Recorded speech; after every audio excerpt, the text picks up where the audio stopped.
Pasangan selebritas Atta Halilintar dan Aurel Hermansyah menggelar lamaran mereka, Sabtu, tanggal 13 Maret tahun 2021.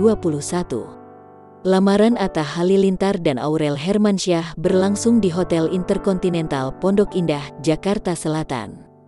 Acara lamaran digelar mulai pukul 13 waktu Indonesia Barat. Nuansa warna ungu diusung Atta Halilintar dan Aurel Hermansyah saat menggelar acara lamaran. Aurel Hermansyah didampingi keluarga lengkapnya. Ada Anang Hermansyah, Ashanty, serta adik-adiknya, termasuk Krisdayanti.